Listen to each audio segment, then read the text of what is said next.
So today we're talking about different philosophies in education. My name is Kathleen Jasper, and I have been helping teachers and prospective leaders pass their certification exams. And I conduct lots of videos on the process of teaching, pedagogy, and practice. And today we're going to determine what our philosophy in education is. If you are in a College of Education course, maybe you're in your undergrad or your master's course, or you're just kind of wondering what your philosophy of education is, this is going to be the video for you. Let's get started.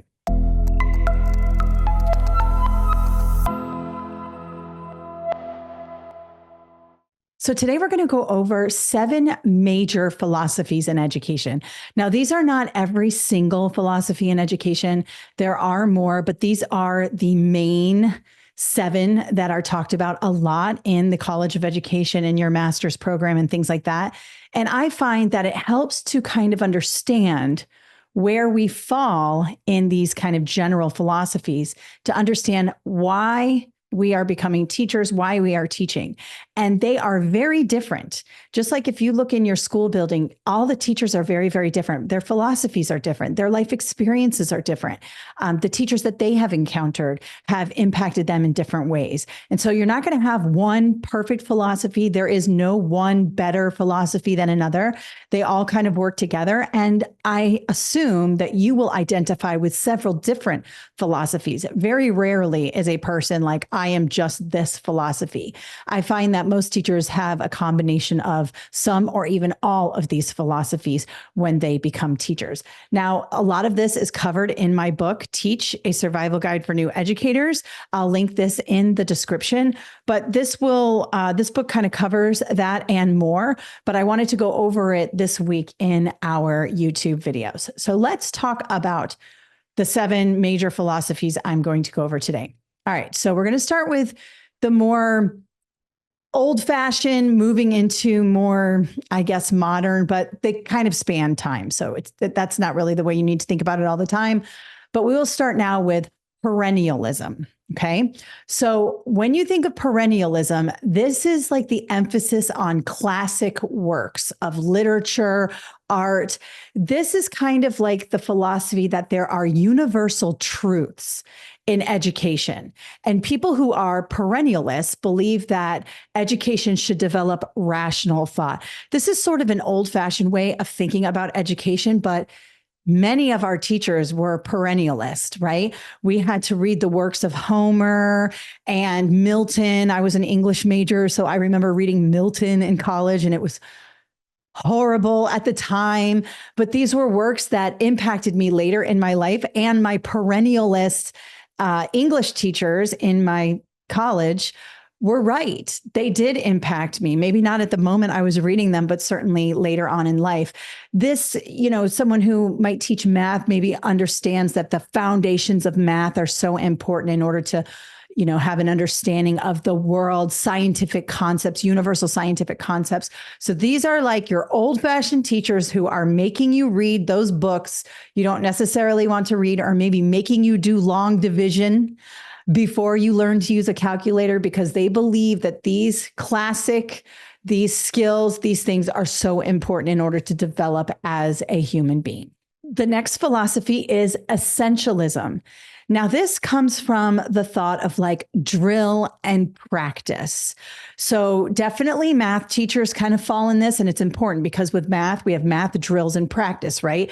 You have that muscle memory in math, doing the long division or doing multiplication, memorizing your math facts.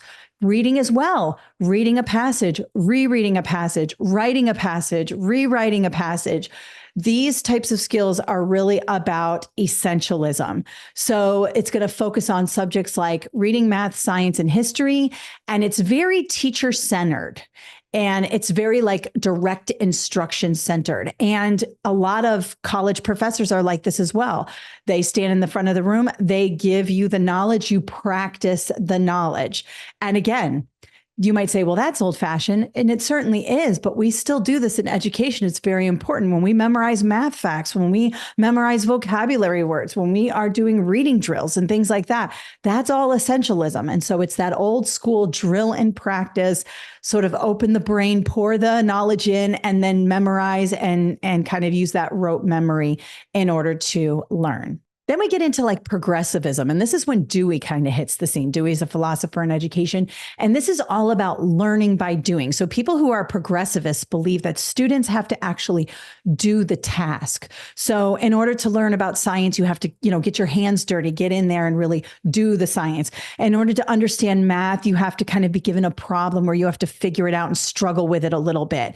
In order to, understand English and things like that, you have to actually do the English rather than just watch the teacher doing the task in the front of the room.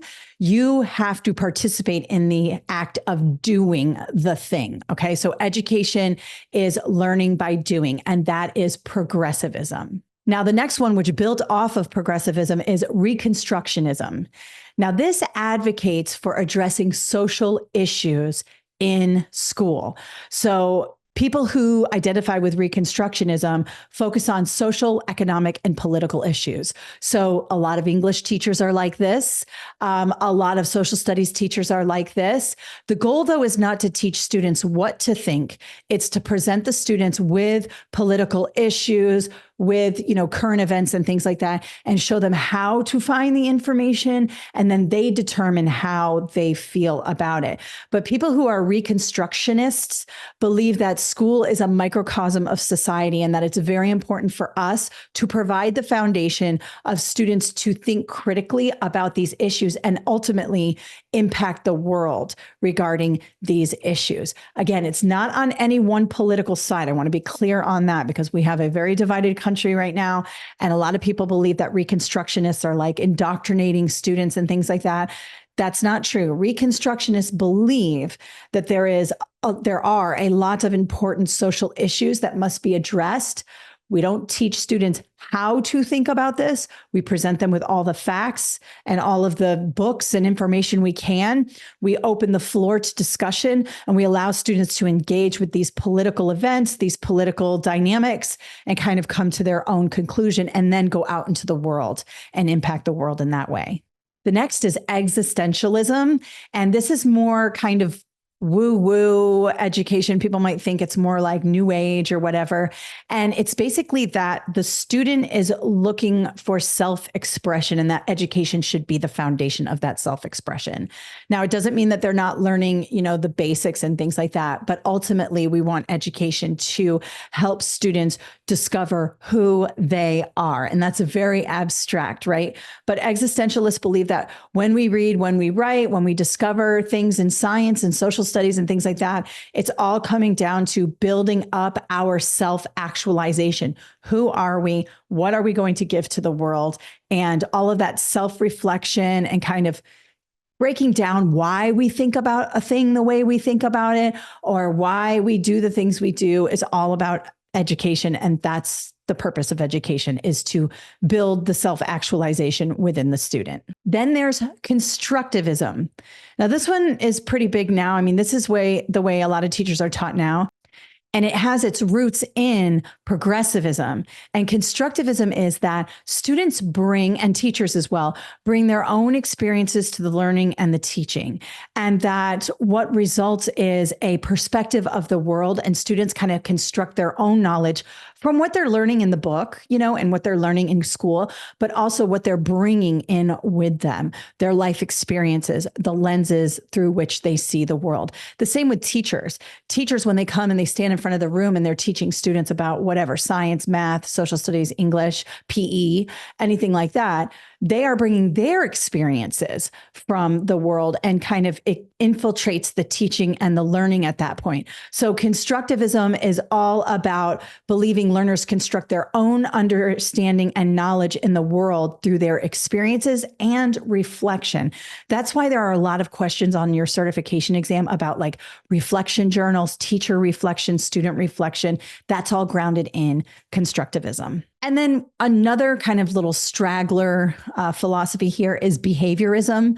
This is B.F. Skinner's kind of philosophy. And that basically says that the environment around the students and the teachers impacts their behavior and how they interact with the learning. This has a lot to do with conditioning students.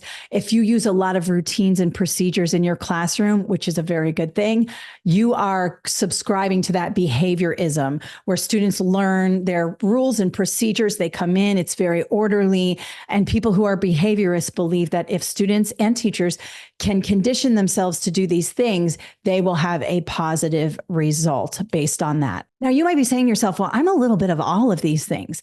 You would probably be correct. I know very few teachers who are just one of these philosophies. Now, I do know teachers who lean a little more towards, Reconstructionism and constructivism versus perennialism, but I'll just use myself as an example here. I absolutely am an essentialist when it comes to English language arts. I believe that there are certain works that everyone should read just to enhance their own understanding of the literary world.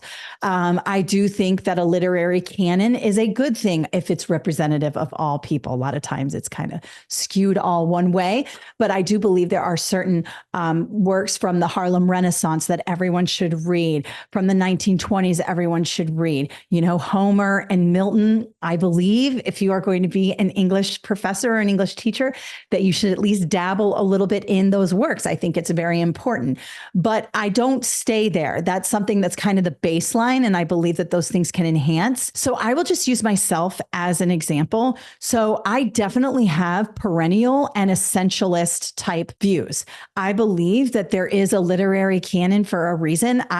Even though I hated reading Milton in college and Homer in high school, I do believe that that positively impacted my life, and that if you're going to be an English teacher, that it would benefit you to read those works, those old school works. I also believe in drill and practice, in essentialism. I believe that, practicing over and over again is how you get good at something. Math facts, math skills, reading, writing, all of that takes practice. And so I'm right there in perennialism and essentialism. I don't stay there for too long, but I am there. I'm definitely a part of the progressivism movement as well. I do believe that students learn by doing, but when I go back to that perennialism and essentialism, I believe students also like that direct instruction where the teacher is standing in the front of the room and giving the information. And so along with that, I do believe in, labs and hands-on activities and project-based learning and all of that stuff that goes with John Dewey and progressivism. Now, to my core, I am a Reconstructionist, and I do believe that schools are mini societies, and that as teachers, it's our jobs to present students with all of the information and guide them on how to think, not what to think, but how to think, and to encourage them to impact the world in a positive way. I do believe that at my core. Now, there are a lot of people who disagree with that belief, and they think, oh, you're just a teacher. You shouldn't have any political views. You shouldn't put your political views on students. And I would agree. You shouldn't put your political views on students, but it is our job, in my opinion, to present students with current events, all of the facts, and show them how to find information on their own so they can then make decisions about the world and vote and do all these things that are really important in society. I do believe that that is my job as an educator. And I have a little existentialism in me as well. I think students should, try to find themselves in learning and reading and understanding math and science and all of that in the world. I'm definitely a constructivist as well. I believe that students bring their experiences to the classroom and that I bring my own experiences to the classroom. A lot of the reasons why I am the way I am is from the teachers whom I have encountered, my professors in college, my English teachers in high school. They greatly impacted the way I see the world and how it opened my mind to the world. And so, of course, I'm going to come with that when I teach my students or other teachers on this YouTube channel. I am a constructivist as well. And then for sure, if you've seen any of my videos on routines and procedures and things like that, I have a little bit of behaviorism in me as well. So I lean more towards Reconstructionism. Like that's kind of the root of who I am as a teacher, but I'm also all of those other things. Now, you might be someone who's like, nope, I am just an essentialist and a perennialist. I teach PE. There are certain procedures I want my students to do. There are certain things I want them to do to live a healthy lifestyle. I am not here to talk about the world or politics or society or anything like that. I am here to teach them how to live a healthy lifestyle and be lifelong fitness people. And that is my job. That's amazing. We need teachers like that as well, who are just focused on those things. You might be an art teacher and you might be like, I am just an existentialist. I think students should do whatever they want in my art class to find themselves and learn more about themselves. We all love that art teacher, right? Or that English teacher there, or that math teacher. Some math teachers are existentialists. I don't want to put everybody in a box, but a lot of times it's the art teacher who is the existentialist. But I have encountered many art teachers who are perennialists, and they believe that the classics, understanding the classics, is the foundation of being an artist. So you can't really put anybody in one box. And I would encourage you, to really explore these particular philosophies before you subscribe to any one. But as you start to begin your teaching career, and as you start, if you haven't done that yet and you're starting to learn about becoming a teacher, you start to kind of say, hey, I kind of identify with that for sure. I identify with all of these a little bit, but this is the one that I really identify with most. And when we understand that, we can better answer questions about why do we want to become a teacher. You might get that in your interview. And it might be, I'm a math teacher and I believe there are foundational skills in math that every student needs in order to be successful in life. And I believe it's my job to help them do that. That's an essentialist. That's a perennialist. That is important for sure. Or you might be someone who is like, I want to help my students find themselves, understand the world around them, reflect on who they are. Then you would be, a reconstructionist, existentialist, progressivist sort of teacher. It all depends on why you're coming to the podium to teach and also how you've been influenced. And again, there is no right or wrong philosophy. There just is. And you may be part of all or some of these particular ways of thinking about education. All right, so that is it today for Philosophies of Education. You can get more about this that's the first chapter in Teach, a survival guide for new educators. Also in the book is classroom management, lesson planning. I mean, everything that you need for the first 3 years of teaching is in this book. We have a ton of 5-star reviews. Let me show you where you can get it. So just hop on over to Amazon and you can just Google Kathleen Jasper Teach, and this will come up. You can see we have 67 5-star ratings. I have really enjoyed reading the reviews on this book. It makes me so happy. If you have Kindle Unlimited, you can get it for free. You can just add it to your library, or it's $9.99 on Kindle. And then of course there is the paperback, the one that I was holding here, and that is $14.99. So you can get that on Amazon. Check it out there. I think you'll love it.